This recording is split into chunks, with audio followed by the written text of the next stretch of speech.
So, welcome back to the channel, guys. Right? As I said before, the channel is basically about lifestyle, adventure, and hobbies. But it's going to be more skewed to hobbies because we do a lot of hobbies here, right? And this is just another episode of RC Chronicles, a series I'm trying to do to highlight the RC enthusiasts on the island of Tobago.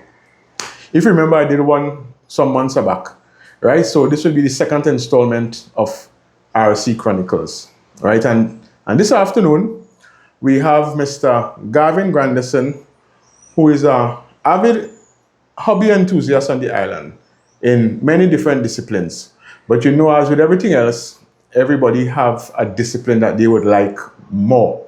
And in my view, he likes cars a lot more, right? So we'll feature him this afternoon, talking in general, but we showing off some of his cars as well, right? So good afternoon again, Mr. Granderson, and welcome to Lifestyle, Adventure and Hobbies channel on YouTube, and welcome to the episode of RC Chronicles, episode 2.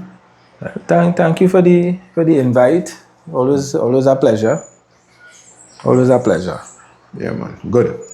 Well, let's get into some conversation. As I said, it's not really an interview, it's more us just conversating on the hobby.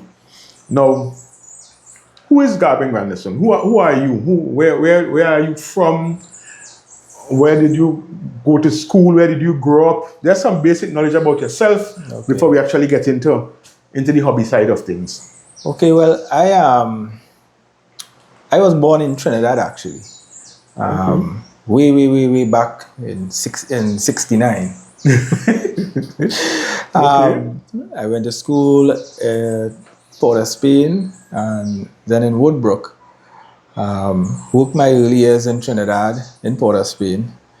Got into the RC hobby bug in my early years, again in Port of Spain, Trinidad. My main stay right now is, my function actually right now is that of an insurance agent. So beside dabbling in the RCs as a form of stress relief, I work long hours at my office servicing clients insurance-wise. Okay. I've been in Tobago. I moved to Tobago over 28 years ago. I've been here since. And again, the RC bug is in my system, so I can't shake it. So I came across to Tobago with that RC vibe in my blood, and it has been there ever since. Okay. All right. Well, sounds like it's been in you a long time now. Oh yes. But you have any idea how long? You could hazard a guess as to how long you've been into the hobby? For those who are looking on, who may have an idea, it's way back when the UST exchange rate was 2.5 to 1. That would have been more than. That's a long time ago. That's a long time ago. Yeah. That many moons. Many moons. As a matter of fact, we didn't even have the internet back in those days. To order a part, you would have to order from the Tower Hobby catalog. You know, they would mail you a catalog, and you would go through the catalog, look at the item that you want, get the part number, then send a fax with the order, with your proof of payment. You have to put it through the bank by way of a wire transfer. Listen, it's many moons ago. That was a long time. We're looking at more than. That was a long time. More than 20. As long as I've been in Tobago, as a matter of fact, because when I just left Trinidad, when I just moved across to Tobago, there was a little hobby shop in Belmont, Port of Spain, Federlite. Actually, Federlite was the name of the business. It wasn't a hobby shop per se, it was a printery. Okay. And they had the hobby shop on the side. That's a side thing. On the side. Yeah. And everybody would go there. Okay. So just prior to leaving, I would have placed an order there, and it would have been the same process. Having to go through the catalog, choose what you needed. They would send the fax, whatnot and whatnot. And that would have been about 28. I want to be conservative, about 25 years ago. About 25 years ago? Yeah, about 25 years ago. Okay. It could be more, but 25 is a safe number. Yeah. So, but how, when you started in the RC hobby, where did you start? In cars? Yes, in cars. Off-road, on-road? On-road. On-road. To be honest, it's a funny story. The owner of Federlight, as Mr. Roller, very nice gentleman. He's passed now. He used to encourage the youths to come out at the savannah in Port of Spain with whatever little cars they have, and he would set up little races and have little events and whatnot. Okay, sure. And Sure. back in those days, we did not have these type of cars, the GT cars. What we were doing were using the off-road cars and putting on-road bodies on them, cutting the springs, the suspensions, and listen. You were modifying the cars. Modifying the cars to run these GT type or NASCAR type. Those are the bodies we used to run at the time, the NASCAR bodies. And so you would find the cars on the track would all look the same. They appear to be the same type, but when you take the bodies off, you realize these are the off-road cars with different types of cars. Yeah, with modifications done to them to adapt to fit these type of on-road bodies. Okay. Yeah. I could imagine that, boy. What chaos. So it was fun. The technology back then was nothing like what it is now. You know, nothing like, we didn't have anything like LiPo batteries. Nothing like that. It was NiCad. Not even the NiCad, just NiCad, 7.2 or 8.4. Yeah. And, you know, if you were lucky to see somebody with an electronic speed controller at the time, it was mostly mechanical stuff, or resistor type speed controllers at the time. You have a little arm going from low, medium, and high. So it was just low, medium, and high. That's it. Nothing in between. But again, it was fun for what it was back in that time. Yeah, it was fun, and we used to be out there whole day. Yeah, having fun whole day. I could imagine that. Yeah. But what was the first car you had? What you can remember the first car? What body Clearly, that was? What chassis? It was a Tamiya Frog. A Tamiya what? Tamiya Frog. Yes, that was one of the top cars in the day. You had the Frog, the Tamiya Grasshopper, the Hornet, the Fox. They name these cars after insects and animals. I don't know why, but it was an insect farm. So and that was the first RC car that I had. It was a handful to drive. It was a handful to drive. But it was fun. It was fun. Great. So let me. You had all those times in Trinidad. Yeah. But when you came to Tobago, how did you start back into the hobby? Where did it start in Tobago? Okay. Well, prior to leaving Trinidad, I visited Tobago a few times, and I realized there was no RC activities. To me, I wasn't seeing anything RC-wise. So one of the guys in the club in Trinidad, he offered to buy out all my stuff because I had no use for it in Tobago. Okay. Or so I thought. So I got over to Tobago, and I was like, something missing. I'm missing something. But nevertheless,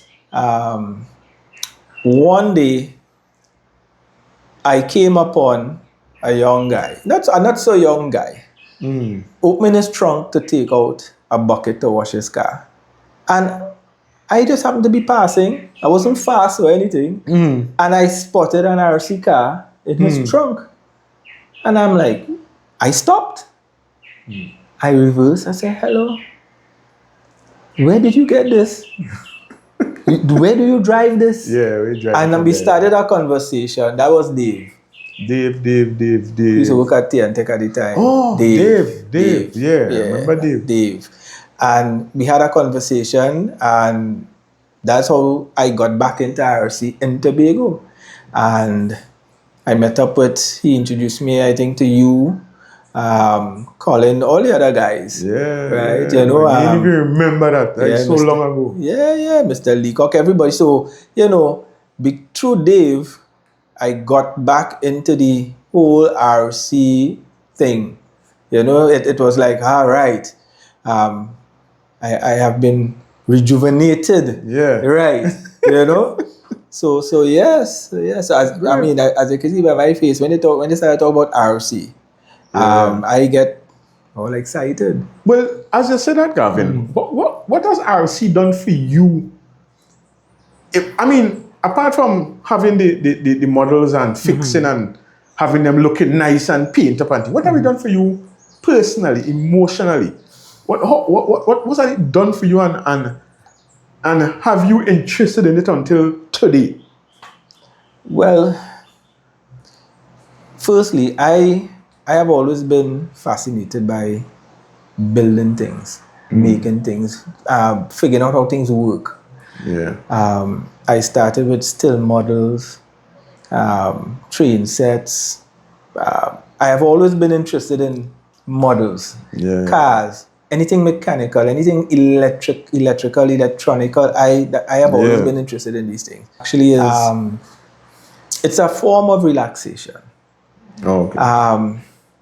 It takes, my job is a very stressful type of job because I deal with both life insurance, general insurance. I deal with people on a daily basis. Some people have issues we have to deal with, it's claims, etc., etc. RC for me, relaxes me. It takes, after a long, hard day of work, I could come home. If I know I have one of these cars to work on, as I get home, I have a shower, I do the necessary, I sit down, I spend an hour, 1.5 tinkering. Really? 1 hour, 1.5? Whole night? Whole night? Well, up until bedtime, right? Doing the necessary. And it relaxes me. It clears my brain. It's like a reset. You know, it takes away the edge, it takes away the stress. Now, mind you, sometimes, you know, it can be a little stressful working on, but it's a good... It can cause some stress sometimes. It can cause some stress, but it's a good type of stress. You know, it's a good type of stress. So that's what RC does for me. It's my form of stress relief. You know? So this hobby, how do you think that we could really take this hobby to a different level, especially on the island here? We've been trying for a while now to really get the hobby going. But do you have any ideas as to how I think we could really beef up or garner some interest, more interest into this hobby that we love so much? Because I mean, the group that we have right now, I mean the group agent, right? The group agent. Yep. So, what you have any idea? I'm trying to see if I could get some ideas as well. So, how we feel we could get more people interested in whichever hobby. I do have a challenge with any hobby, whether it be cars, boats, helicopters, drones, right, to get people interested. Do you have any ideas of how we could? Well, I would say by way of education, you know, educating the public. I mean, by having little seminars, little talks, we could little displays. You know, in the past, pre-COVID, we would have had displays when they had the car shows. We might have a little tent somewhere. We'd have a display, do a little demonstration. We went to Channel 5. We went to Channel 5. All those things. You know, like around Christmas time at the malls, if you know, we could do something there. Well, in Tobago, actually, at the Lowlands Mall, we could do something there. We could, whenever they have any events, school events. But the thing is, a lot of people have no idea that we do what we do here in Tobago. Well, this channel, I mean, I don't know how much people are looking at it, but I'm trying to get it out there as well, you know. Subscribe, like, share to the channel. So there's the idea behind the channel as well, because most of the stuff we do, I try to record them. Right. We have the races, we have the helicopter stuff, we have the boat stuff, all those stuff on the channel. Right. So they're trying to bring some awareness as to what is happening on the island Right. regarding RC. So I tried it that way, but we had to kind of beef it up and do some more stuff to really get the awareness out there. So tell me now, since you've been driving these model cars, where have you been? I mean, Besides Trinidad and here, I've raced in Miami, Ecuador, and Jamaica. Yeah. 3 places as well. Well, as you mentioned, Ecuador, Jamaica, and Miami, I would just like the people to know that I went too. Yes, I went too. Yes, I that's was correct. in Ecuador, I was in Miami, and I was in Jamaica racing as well. Yes. Right? Yes. But I'm not into so much of them. I like the nitro. Right? That kind of thing. So I want to switch gears a little bit because I know you've been into a lot more than these, but we have these here on display today. I know you were into boats. Correct. You were into boats. How and when did you get into boats? All right. I got into boats by chance. Little story. Because I am so into RC, I decided to open up a small hobby shop on the island. I remember that, yes. I remember that. And one of the requests by customers were, any boats? So I decided, okay, I would look into the feasibility of selling the boats, bringing boats and selling boats. So I couldn't actually do that and not have one for myself. Yeah, so, definitely. And Definitely. that was the catalyst that got me into boats. And we ran boats for a while. Yeah, we ran boats for a while. Yeah, we ran boats for a while. And the boats are nice. I'm actually thinking about getting back into getting back into it, but it's up for debate. I don't want to lie, I like the boats, The boats are nice. But boy, they swimming. Swimming. Yeah, when they break down and you have to swim for them. You have to go out there behind them. Yeah, that is a challenge. It's for a me. challenge. That's a challenge for me. It's a challenge, but it's nice. It's nice. Yeah. I mean, I think everything RC is really gets your adrenaline pumping. Yeah. Right? So we'll get to some helicopters now. When did you get into helicopters? And why have you stopped for a while? Oh my. Okay.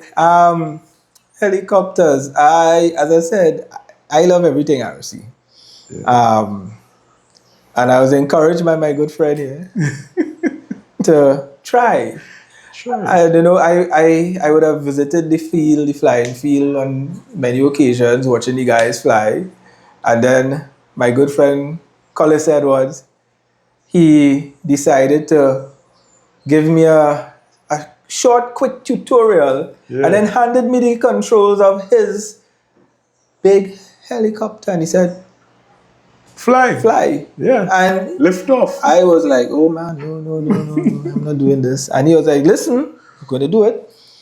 And so, I first got that feel, and that was it. I was hooked. And shortly after, I had 3. Oh my God. What was your first model? What was the first model you got? Oh boy, the first model was a 450. Hobby King. A clone. Yes, HK. For some reason, I think we always get caught into, I don't know if it's caught, but most people, when you ask about helicopters especially, they always get in with a 450 or something small. Yeah. And then quickly you realize you need something bigger. I don't know why your brain processes it like that. Because it happened to me as well. I was of the opinion, okay, it's smaller, it'll be easier to handle, easier to manage, but Parts cheaper too. well, I wasn't that much focused on the parts, you know. I was more or less trying Yeah, to focus on the keep parts. it in the air without crashing, you know, Yeah. that kind of. But yeah, I was of the opinion that the smaller helis would be easier to manage, easier to fly. Think But that. I soon came to the realization that no, it's not, no, not going to happen. Yeah.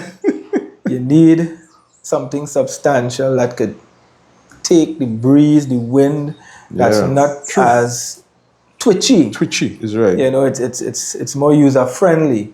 Yes, it may sound scarier, but it's way smoother. It's easier to learn on. It's I concur with that. The bigger helicopters, because when I started with my 450, and Collis gave me his Raptor to fly, 30, a 30 size, it was way more stable, and you had a lot more control, right? So I would always prefer a bigger helicopter. Smaller ones, you could, whatever, tight spaces or whatever, but a bigger one is always better. correct. Yeah. Tell me, Garvin, is there any particular milestone in this hobby? Any particular milestone that you have gotten to or reached in this hobby that you are particularly proud of? Would that be boats, helicopters, cars? But I know you're more into the cars. Any milestone in this hobby that you are particularly proud of that you would have achieved? Whether it be emotionally or whatever milestone you think that you would have achieved in this RC hobby. Well, for me, it would be the opportunity to have gone abroad to race in Miami and these countries, but specifically Ecuador. In Ecuador and Miami. I would say Ecuador and Miami would have been, you get to these countries to race and you see your flag. Yeah. You see the Trinidad and Tobago flag. Yeah. Flying because we are representing Trinidad and Tobago at these events. You look up and you see the flags of all the different South American countries. And you see Trinidad and Tobago flag. Yeah. If we weren't there, the Trinidad and Tobago flag would not have been there. No, it couldn't fly. It couldn't fly. Couldn't fly. It couldn't fly. And to be mentioned by the organizations and to be actually recognized as a member of the association, because RC fraternity. Especially in Ecuador, it was a very that for me, that was the milestone. The other countries were wonderful. Yeah. I'm not listening, but when you talk about the milestone, Ecuador would have been. But Ecuador was a trip, It was a trip in every sense of the word. It was a trip. Was really a trip. What really stand out for me in Ecuador was the day we went to the center of the earth. Yes. What do you call it? Mitad del Mundo or something like that. Yeah. Mitad del Mundo. I think. I don't know if I'm pronouncing it correctly. It has this yellow line running through. Yeah, that is the center. The center. Zero latitude. Zero latitude. When you step over center. one line, you're on one side. And they have all these experiments running. Yes. To prove, well, okay, you're on one latitude now, and was. And the gravitational forces there are a lot different. A lot different. Yep. Water would run down in this sink clockwise and run anti-clockwise in this sink. That was I really enjoyed Ecuador. It was a real experience, and what really got to me in Ecuador as well was the height. It's so high above sea level. You're driving through clouds. Yeah. Remember that? Yeah. Clouds are low. Yeah. On the highway, you're driving through clouds like fog, but it's really clouds that are so low. You remember when we were now touching down in the airport? Yeah. In Ecuador. We were flying and we were flying through clouds. Yeah. And then all of a sudden, boop, runway. And I was like, what? Yeah. You're going through clouds and all of a sudden the runway is right there. So Ecuador, we who weren't accustomed, the first time for us, we were taken aback. We were like, what is this? But, Yeah, Ecuador was that was a nice trip. I must say, I really enjoyed the Ecuador run. And we have been invited back. You know, we have been invited back on. Definitely. You Just know, then go yet. we haven't made up a contingent to go yet, but we to would, go. you know, we would hopefully Sometime, we would, hopefully. yes, yeah. You know, sometime hopefully that might really take place. You know, but again, Gavin, as it regards to Tobago, we really need to do some more stuff and pick the pace up again, I think, on the island. 'Cause I don't know if you remember some years ago, we hosted an event here that was very successful. I wanted to touch on that and also. if you could elaborate on your experience. And that was another milestone for me. Yeah. That was another milestone because it was the first time any event like that was ever held in Trinidad and Tobago, Fallas for Tobago. Yeah. And we had drivers from Curacao and Jamaica come in. I think it was about 18 of them, was 9? It was, 18 of them. listen, that was an epic event. We had all the flags flying, you know. It was a 3-day event. I think it was a 2-day event. If memory serves me right, everything's kind of cloudy though. Is that 2 or 3 days? I think it was 3 days. 3 days. Yeah. 3 days of full racing. We even had the participants had time to go and visit the beaches, do tours. They go up John Dale, eat barbecue pigtail and curry. They had roti and all kind of things. It was a full sun and sand, sea and race experience for our brothers and sisters in the Caribbean Isles. And it was something that would have been ongoing if not for the pandemic. That is true for COVID. Because we were planning to have it at different venues, different islands would have been hosting. You know, so it would have been something that would have been continued had it not been for, you know, we got a pandemic. As it relates to hobby on the Tobago. I think we have some videos. We have some videos of that. Some videos. I still have them. Yes. Because I've seen a few in this interview. Right? In this. Hey! I'm the fireman. Fire's in my hand. Raging through the land. Boy, I want you to bless the fire. Show me your lighters so nice. Put the lighters up in the air. Give them fire now and just bless the fire. Show me them lighters tonight. Put the lighters up. Yeah, put the lighters up. Everybody now, blaze it up. Blaze it up. Blaze it up. Start to blaze it up. Yeah, raise it up. Raise it up. Raise it up. Start to raise it up. Yeah, ignite. Let it burn like a gremlin. Bright light. Well, get them fires out of control. Blaze them till your belly not cold. One them boy who love people cold. One them boy who take people soul. One them boy who leave them parole for teeth and clothes of people pole. Who push smoke inside their nose hole. Put that in the great hole. Well, all of them hold pretty teeth. Them scam who them deceive. Them who like to play friends. And they hunt them for pretend. Who encourage the scandal. Who them like bacchanal. Some of them big funny man who taking them man over girl. I said to bless the fire. Show me your lighters tonight. Put your lighters up in the air. Give them fire now. I say bless the fire. Give me them lighters tonight. Put the lighters up. Everybody. Let us spin out. Lighters. Come up your lighter. Yeah. Brighter. Put it up brighter. Now. Full flame. Reach out to the skylight. God name.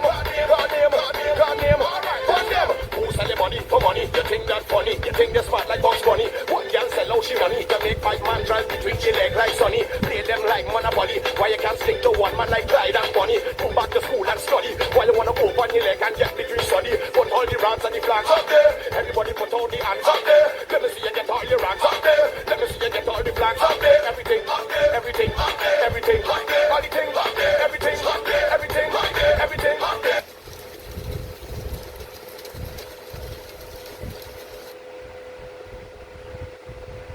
Not the smaller ones. I just want to put a plug for Tobago racing. Now, we haven't raced in Tobago for quite a while because the space that we got to use at the Dwight York Stadium, we would have gotten official permission from Sport TT to use the car park at the back at the training ground. But with the advent of so much activities taking place at that car park now. Panorama is a big thing there. They're having car shows there again and stuff like that. And so the surface is really, really bad. You know, it's not easy on the cars, especially these small ones. Yeah. You lose a lot of parts, a lot of tires, a lot of belts. This is a little better, but it's still rough on the tires. You know, you're gonna have to buy a lot of the tires, gears also, gears and stuff like that. Yeah. So the surface is really bad. That is why we do more racing now in Trinidad. We go down to Barrapo and race in Trinidad, but I put in a plug for the stadium here. We need to have the surface in the back there redone. I mean, even if it's just a piece where we had our track. So we begging the powers that be to hear us a bit, so that we could bring some racing back to Tobago. Because trust me, the guys love to come to Tobago. Correct. They love to come to Tobago. Correct. They would stay here, they would rent apartments, and they would stay for the weekend and have a weekend of just racing. Bring their family, see sun and fun.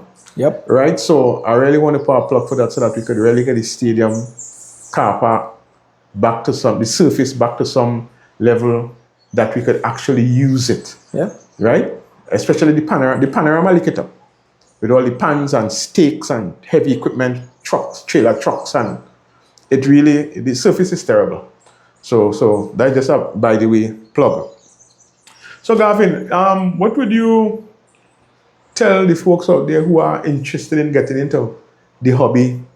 You know, what's your advice to them on getting into the hobby? What are the pros and the cons as to getting into a hobby and what it can do for them emotionally and physically and mentally, you know, in their life? Well, I can speak for myself what it has done for me, all right, and what I've seen it done for others.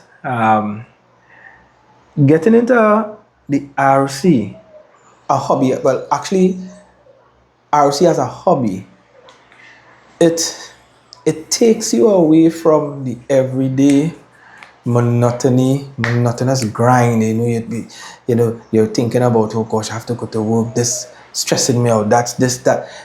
It takes it to a place where you can focus your energies and mind on building something. And then building it and working on it is just part of the fun, you know. Driving it. Yeah. Putting it on the track, putting it on the ground and driving it. It can't get better than that. Just explain to the folks how we get these So cars. here would basically be GT or TC touring cars. All right. I advise most people who want to get into the hobby for racing purposes to stick with the classes that we run so they can come and race with us. You know, and I think what that does too is that if they stick with what we're doing, parts and help in fixing them would be a lot easier. So you have a wealth of people who have knowledge already about the models. Yep. And they will also help you with parts, because they might have spare parts they could loan to you, sell to you, whatever. Yeah. So it's always a plus to try to see what the local guys are doing and get models in that. Yeah. That's what we do on a race day. If you break a part, you may not have it. The guy next to you might have one. Yeah. And you know, he'll say, well, no problem, just order back one for me, or you know, most of the time that's well. When you're ordering parts, just stick in one for me. Yeah, because if you buy a strange car and a part break, that's it. Do you remember, Gavin, when we used to do off-road down at Lowlands there? Opposite Viola's place? Opposite the hobby shop. Yeah, opposite the hobby shop. Yeah, clearly. I think I still have a newspaper clip which a reporter came and they took a photo of all of us and they did a article, a write-up. So I believe I still have that somewhere there. Okay. What I will do when I get back home, I'll see if I can find it and send a photo. Could always put it up. So what I did, I put it in some plastic and I had it there, you know. We had come together and we had organized, and there was an empty lot opposite the hobby shop. Sadly, it was next to a guest house. But I think the guests used to like the racing, man. Correct. The guests used to like to see the racing on a Sunday afternoon. Yeah, they would come out and and spectate, but the owner of the guest house wasn't too happy. So it lasted for a little while, but then we actually would have been causing traffic on the highway because cars, people stop, pull up, and listen. It was it used to be nice. oh gosh, it was nice. I'd be happy. I'd be happy. So well, my thing is helicopter. What are you looking at to get back into the helicopter? What any specific brand, any specific model? What are you looking at to get back in? Well, from past experience, I'll stay away from the clones. It will be most likely the either 600 or 700 size.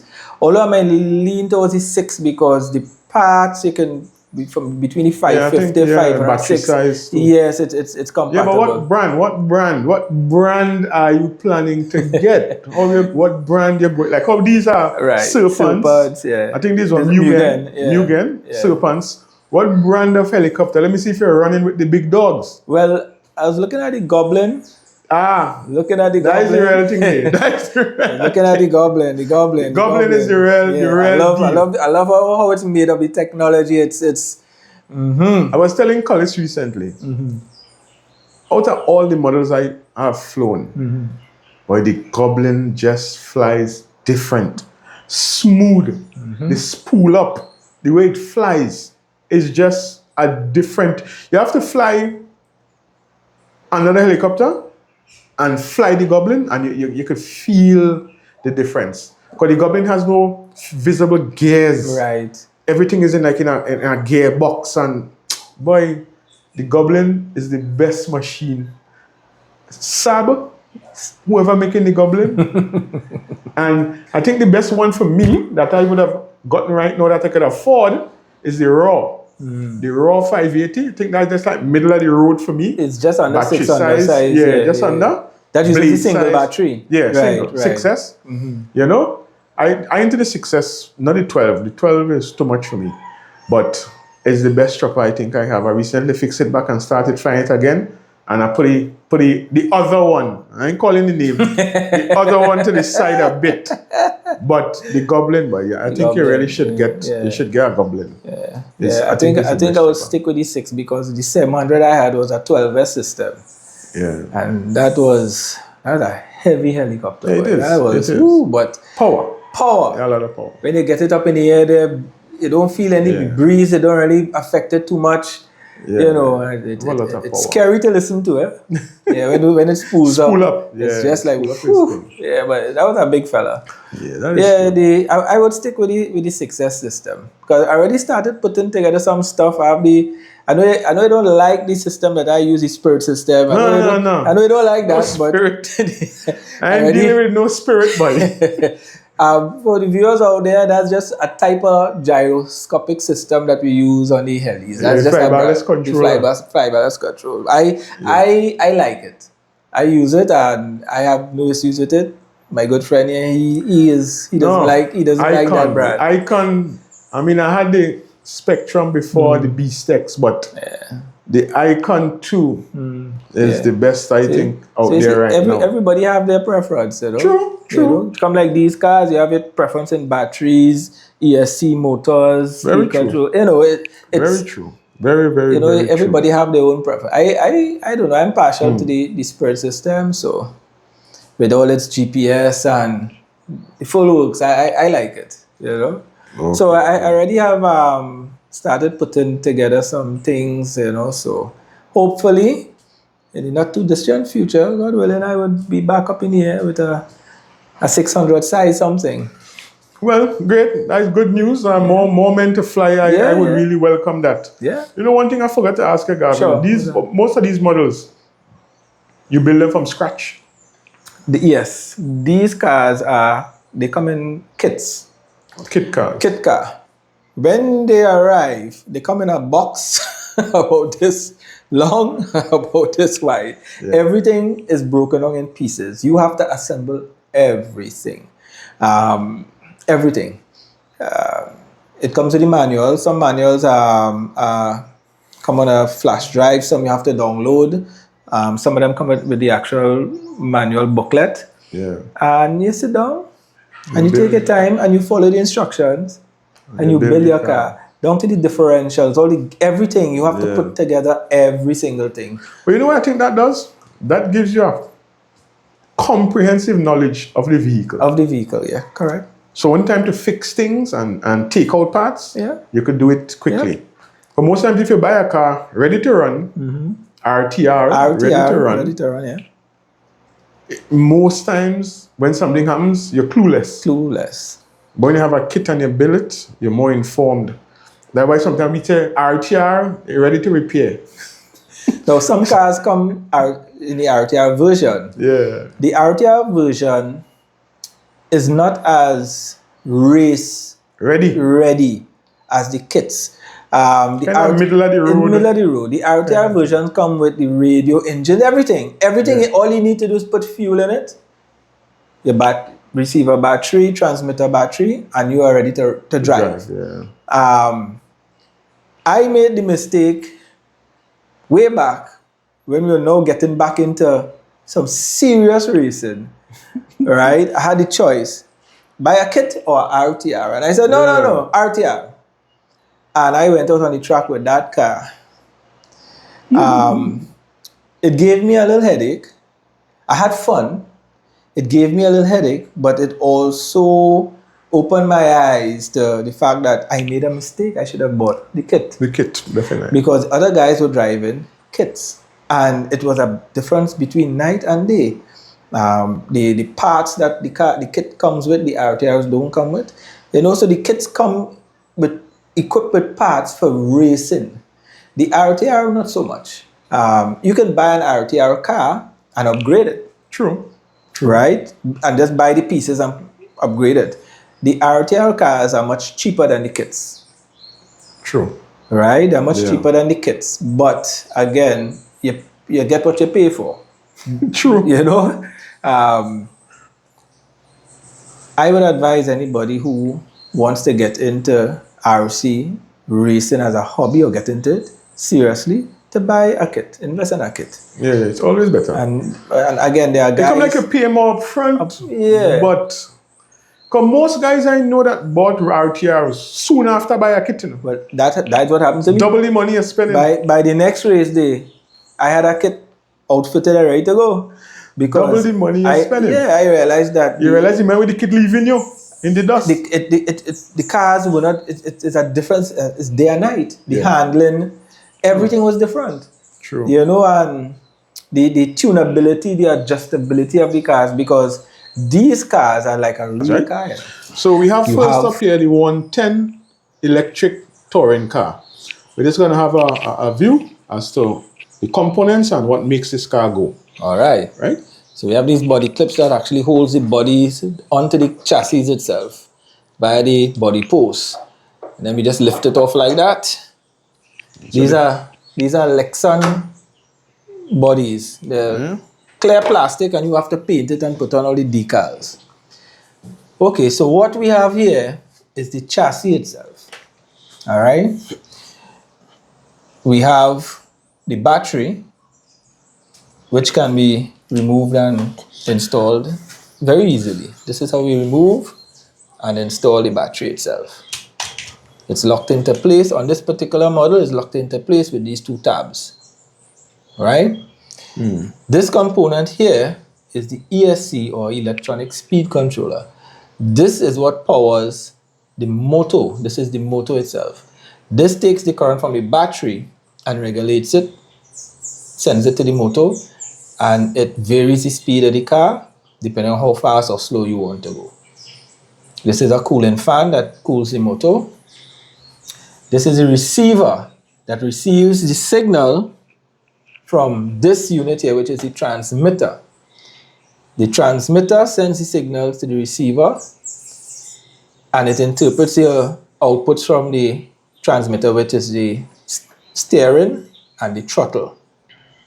Okay? Yeah. This is the servo. The servo is what controls the steering. Right? This is how it works, left and right. This is the transponder. This is what we use in racing to check the laps, how many laps the car has done, and in the timing, how much time it took to do these laps. What I will do now, I will turn on the radio. This is the transmitter or radio. Turn this on. I'm going to set it to the model. Because these radios, you can have multiple models. I'm going to set it to the model. Right? So that's set. Now I'm going to connect the battery and turn on the model. So what you're hearing right now are the cooling fans. Right? Like cooling the ESC and the motor. This cools the motor and this cools the ESC. If you look at the steering wheel on the transmitter, it corresponds with the steering on the car.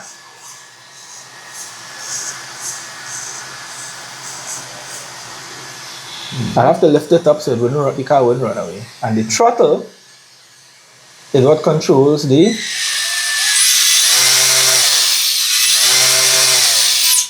So you have forward and brakes. Yeah, brakes. You don't want to reverse. Just put this on here. We have the 1.8 GT Nitro.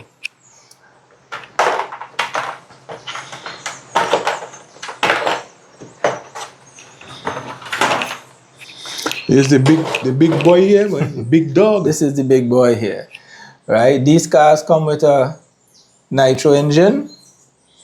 The engines are just like a real engine. You have the engine, you have the carburetor, you have a flywheel with a clutch system, with clutch shoes and springs here.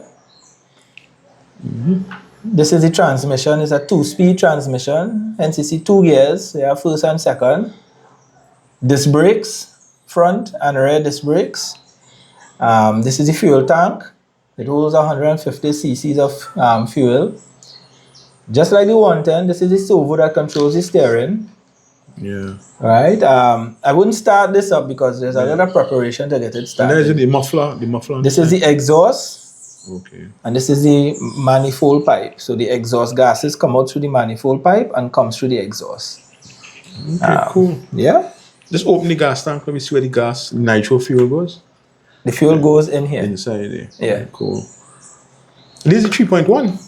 3.1, yeah. Okay. 0.3.1. 3.1. Yeah. Okay. All right. Same. This is the nitro version. Nitro version. Okay, cool. Right. The GTE, which is the electric version to the nitro.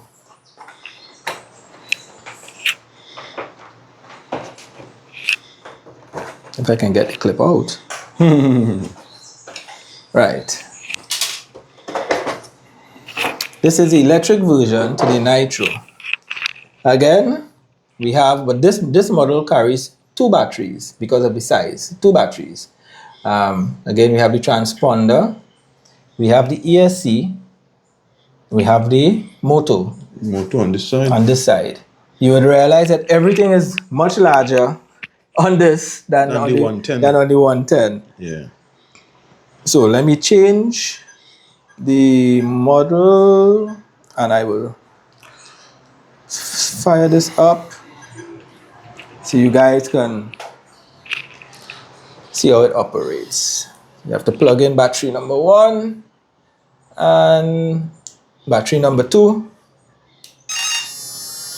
It's calibrating.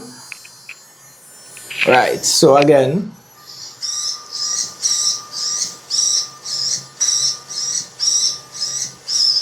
this is how the steering works.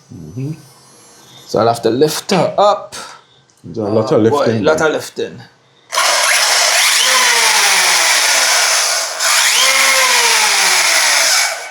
Much more powerful machine. Yeah. More powerful than the 110. More powerful than the 110. That's a different class. Yeah.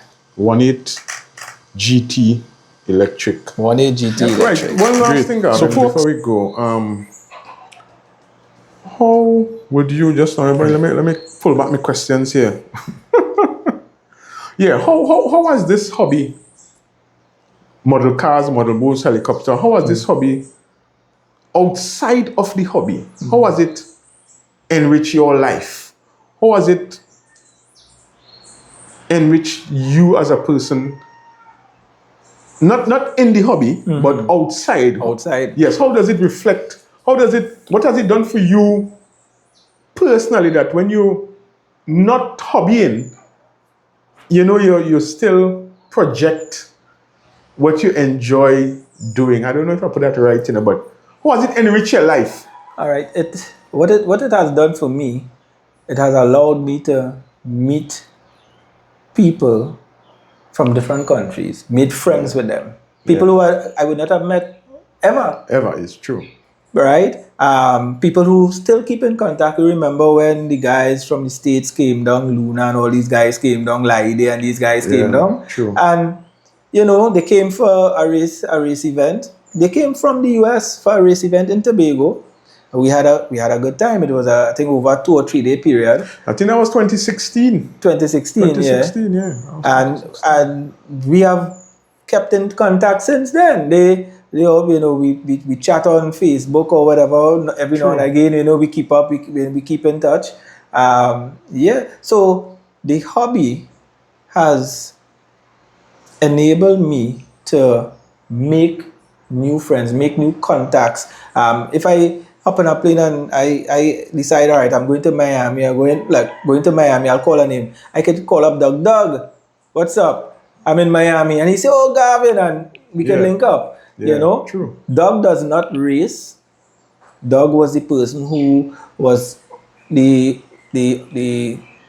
manager or the person behind a few of the races in Miami. True. He doesn't race, but he loves racing. He loves any type of racing, F1, NASCAR, RC, and he and I chat all the time. So if I'm in Miami, I could call him up and we could sit down and have a drink and we could chat and reminisce and catch up. Great. So outside of the RC, what RC has done has enabled me to make friends, make contacts at the different countries that we have visited. Yeah. Mike in Jamaica, Dougie, all these guys, all these guys. True. You can pick up the phone and give them a shout. Denise. Yeah. That is true. Yeah. So up to today, as you're talking, today I spoke to Douglas. Well, look at that. Today, his phone been calling me. Apparently in his pocket for a while now, and I'm missing the call. And today we spoke. So it really does that outside of the RC. You make a lot of good contacts and friends, lifelong friends. Yeah, correct. That is so true. Mm-hmm. Well, Garvin, but I didn't want this to be too long. Right. I want to thank you again for coming on the channel and giving us a little synopsis as to, your RC escapades and what you have been up to over the years in RC. And I would be the first to say that I'm really glad that you came. And I hope a lot more of the other guys come so that we can have this discussion. We're long overdue now. Right. This is only the second installment and we have so much other people. I want to start to go to Trinidad as well and interview some of the guys in Trinidad. So get yourself ready. Right? So thanks again for coming and bringing some of your cars. Next time I hope you bring some helicopters and stuff when you get back into that side of things. And most welcome. We'll definitely do that. We'll definitely do. Thanks again for coming and I'll see you again on the racetrack. On the track, of course. Yeah. Yeah, man, Garvin. Thanks.